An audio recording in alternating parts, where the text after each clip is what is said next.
Hey, what's going on everybody? Commander Crane here, and we are back with another Pioneer deck tech, and today we're going to be talking about Budget Zombie Reanimator. I am very excited to share this list with you that has a ton of new Foundations cards, and I'll be honest with you, Foundations is honestly what has made this deck. Before we hop into the video though, I just gotta say real quick, let me know in the comment section below, what do you think about this deck? Is there anything that you would change about this deck, or do you have suggestions for upcoming videos? Just let me know in the comment section. So okay, let's just hop straight into it here. So the two cards that really made me want to build this deck are these cards right here, Deadly Plot and Zombify, brand new cards from Magic Foundations. So Deadly Plot and Zombify, I believe as well, are not technically in the main set itself. They're reprints that are being featured in, either the starter collection or some sort of bundle. So you won't open these cards in packs, but they are still standard in Pioneer Legal, and they're really, really good. Both are reprints, though. So Deadly Plot was actually in a Jumpstart set from a couple years ago, and Zombify has been around for a very, very long time, actually, like predating Modern, actually. So Deadly Plot is really, really good. 4-mana instant. You can either destroy a creature or planeswalker, or return a zombie creature card from your graveyard to the battlefield tapped, and then Zombify obviously for 4 mana being able to reanimate something at sorcery speed, but it is untapped. Both are really, really good effects. And what's crazy is how Pioneer really never had 4 mana reanimation spells for pretty much its entire existence, and really even like recent sets for the last couple years. But now they're just giving us a ton of ways to be able to reanimate at 4 mana, and Deadly Plot is fantastic and got me thinking, what zombies can we actually reanimate in Pioneer that are really, really strong? And I'll tell you which ones we can. We can do Cemetery Desecrator, for instance. We're playing 4 copies of that, and 4 Lotlith Giant.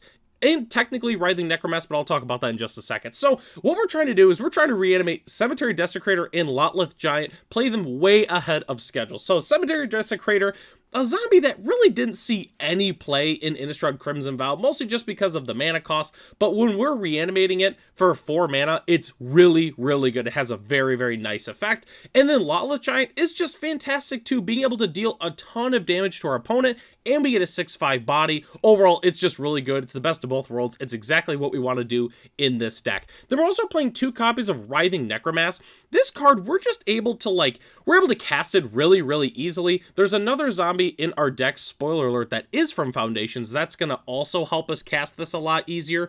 But simply put, it's a big zombie, but we can also cast it very easily. Kind of reminds me of Gurmag Angler in a way. So that's why we're playing 2 copies of Writhing Necromancer. So what else are we playing in this Zombie Reanimator deck? So we got to fill up our graveyard. We got to play Stitcher Supplier and Mire Triton, and newcomer Crow of Dark Tidings. So Crow of Dark Tidings, again, it was another reprint. I think it was in like Game Nights or Jumpstart, and then now it's coming to standard in Foundations, which is good. It's got the zombie creature type, which is very, very relevant for another card on our list here, which we'll talk about in just a second. But essentially, these zombies are just really, really good at filling up our graveyard, which means it's easier to reanimate our creatures, and then obviously the Writhing Necromancer is cheaper to cast, and overall makes the deck way easier. The coolest thing about this is not only are we filling our graveyard very, very efficiently, but we're also playing zombies as we're doing it. So it's very, very synergistic, and that's what I really, really love about this deck. So the next slide here, and actually the last slide we have to talk about for our zombies that we're playing. So Champion of the Parish is really self-explanatory. We're playing a zombie deck. We have to play Champion of the Parish. That's the reason why we're playing it. We're also playing 3 copies of Zul Ashur Lich Lord. This card is super strong. 2/2 for 2 with Ward, pay 2 life.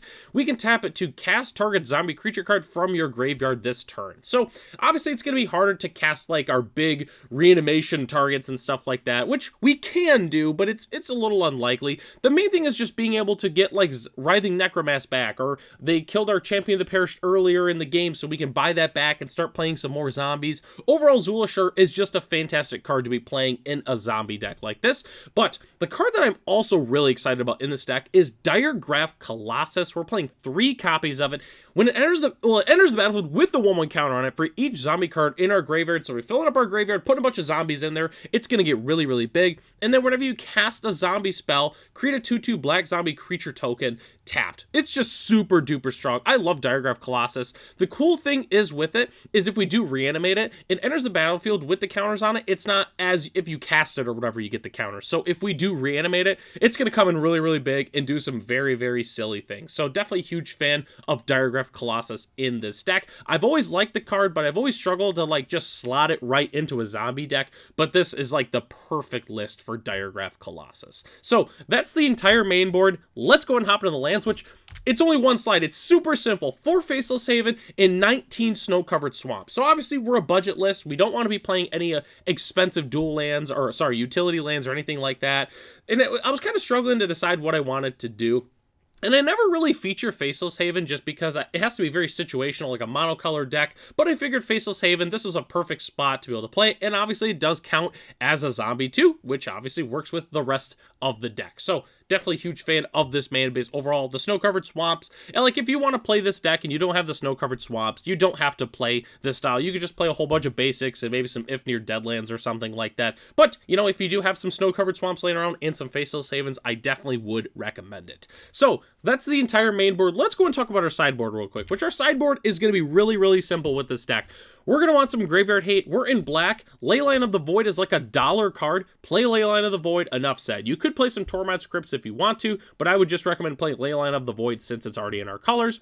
So this is a little bit weird, and it's weird to put this for a mono black deck, but we're going to want a little bit of enchantment hate just because people are going to be bringing in their Leyline of the Voids against us and their Rest in Pieces and such. So I would recommend the new enchantment removal spell from Duskmourn. It's 2 and a black instant, destroy a creature or enchantment, you lose 2 life. You could also play Feed the Swarm, but I definitely recommend playing the other one from Duskmourn. It's kind of weird that people are going to be bringing in enchantment hate against us, but they're definitely going to be doing it. I would also play a couple copies of Duress. Duress is a fantastic sideboard card, especially on a budget, so I'd definitely be playing 3 to 4 copies of that. You're also going to want some Fatal Pushes and Crippling Fears in the sideboard as some extra removal. Fatal Push is obviously fantastic. It's like the best removal spell in the format. And then Crippling Fear is fantastic because you choose a creature type, and then creatures that aren't of the chosen type get -3/-3 until end of turn. So I obviously name zombie, and we wreck all the other non-zombies on the battlefield, which depending on the matchup can be just absolutely backbreaking for our opponent. And then the last thing we have to talk about here is the upgrade options for this deck, which is really, really simple. Add some utility lands. You know, you got your Takanumas, you got your Urborgs, you got your Hive of the Eye Tyrants, you got your Castle Locktwains. You have plenty of good mono black lands you can add to this deck. And you can also put a couple of Thoughtseize in the sideboard, but in terms of the main board, it's pretty much the exact same. We're still playing all of the exact same creatures. And the current list as it is right now is only $62 US, which is really cheap, especially for a black Reanimator deck. So definitely very, very big fan of this list. The last thing I want to talk about with this deck, though, is you could quite easily make it either a Golgari or an Orzhov zombie Reanimator list, too, because obviously with Orzhov, you do technically have access to another reanimation spell in Rite of the Moth, but with Golgari, you get a couple of the good Golgari, graveyard filler self-mill cards. So if you really wanted to take it up another notch, you could easily do something like that. Orzhov zombies, personally, if you're going to play Orzhov zombies, I would probably play like an Orzhov Rally zombie list more than a reanimation deck, but you still have some fantastic options there. So in case anybody was wondering, if you could take this, further other than mono black, you definitely can. And if you have a list that's mono black or another color, let me know in the comment section below. I'll definitely take a look at it. Overall, zombies, there's a lot of different play patterns you can do with zombies in Pioneer, which I think makes it a little bit unique. You've got like aggro, you've got reanimation, you've got the really cool like rally list, which is reanimation, but it's a little bit different. So if you like zombies in Pioneer, there's plenty of different ways you can play zombies in this format, and this deck is definitely no exception to that. So that takes us to the end of the video here. Thanks so much for watching. The deck lists are in the description below if you'd like to check it out for yourself. Huge shout out to our channel members, Ralph, Matt, Arcadius, Ray, Gary, Thermonoki, and Night Red 3. If you were interested in being a channel member, it's only $1 US a month. You get access to the exclusive Commander Crane Discord, as well as other features here on the channel. So I'm Commander Crane. Thanks for watching this video, and I hope to catch you in the next one.